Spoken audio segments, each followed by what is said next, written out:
good crop this year of sweet sorghum cane. That's a grass compared to sugar cane, which is actually a separate type of plant. We prepare the ground like any other crop with plowing, disking, and then we usually run over it with a tractor tiller, and that really cuts the soil up into a finer powder.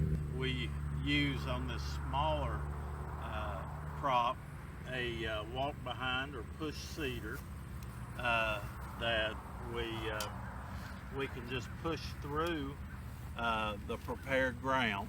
We will take the seed and put it in the hopper here,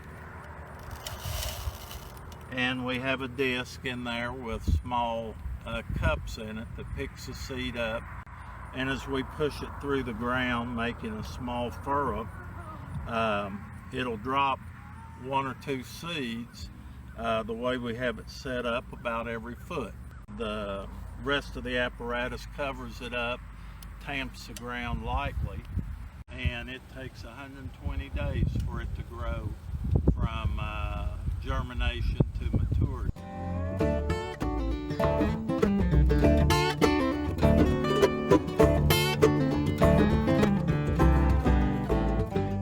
What we're doing now is just stripping the leaves off.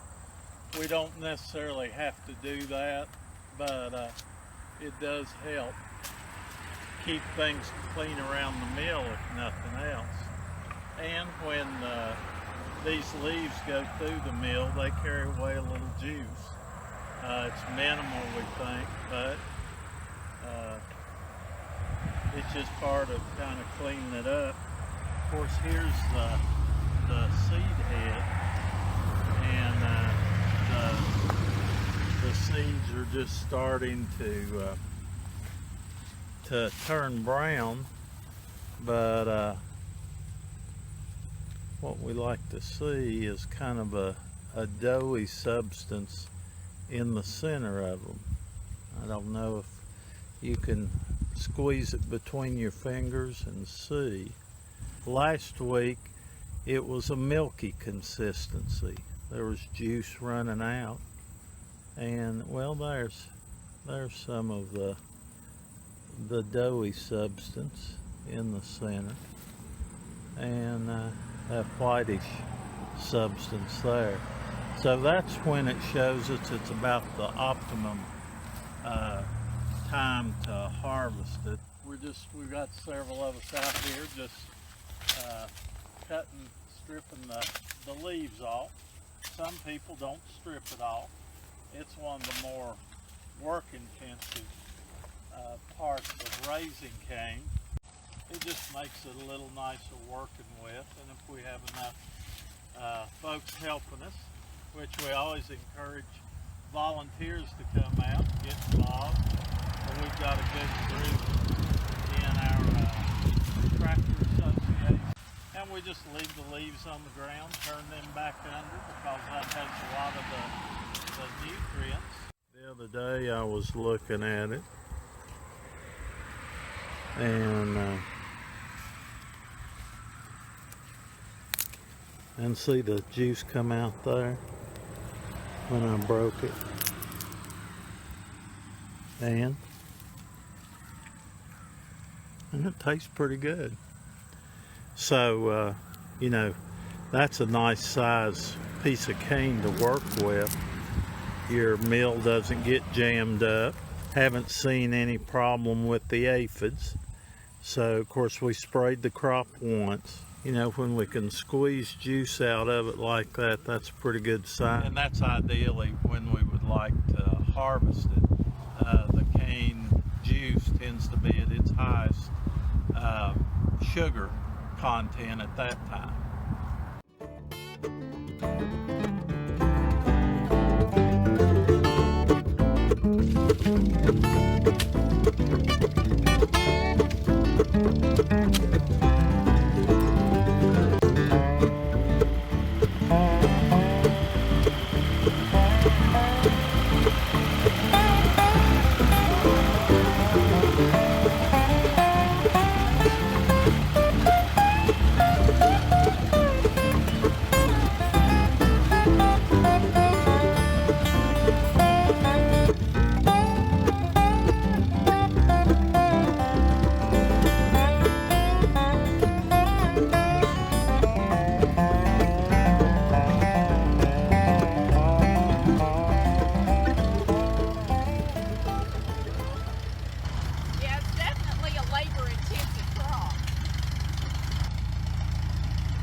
know, here at Fairview, we have approximately 100 members of the Old Glade Antique Tractor Association, and we're supported, of course, by the board with the Fairview Farm and Homestead. They would use sorghum syrup because most families grew a small patch of it to act as a sweetener in their cooking. So the families, every farm would have a small patch of sorghum cane. And usually there was one or two individuals in the community that owned a mill and had the processing capabilities to grind the cane and then to cook it down to the syrup. See this green one here? Now this is not ripe, it's too green. It's real dark red, it'll grow. You can plant it, it'll grow right back. But these chickens will go for them. They don't care whether they're ripe or not. Helps to preserve kind of the arts of the creation of the food product like our forefathers did over the years. And it's tending to be a lost art and process. But it fits in perfect with our mission here at the Fairview Homestead and Farm.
Association called the National Sweet Sorghum Producers and Processors Association, or the NSSPPA, which is oversees the production and quality of sweet sorghum syrup.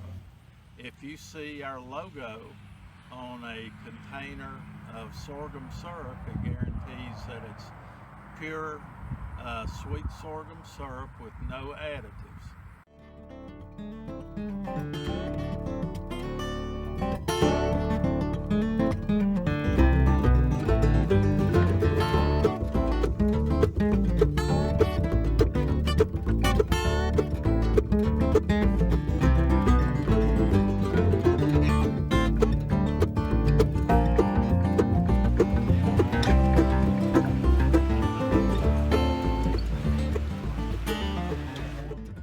One of our supporters that donates a lot to our organization, particularly this sorghum operation, actually made these doors in their shop up here closer to Meadowview.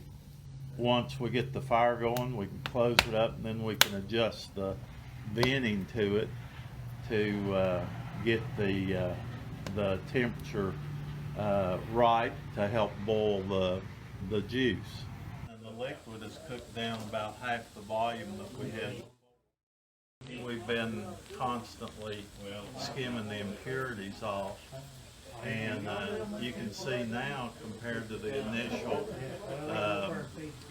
color of the juice, it's getting a darker green, and eventually it's going to get to a brown and almost a honey appearance before we take it off. And the thickness of it obviously will increase. It will. We're just dehydrating all this liquid down to the sugary. That's how we'll judge when it's time to take it off the fire.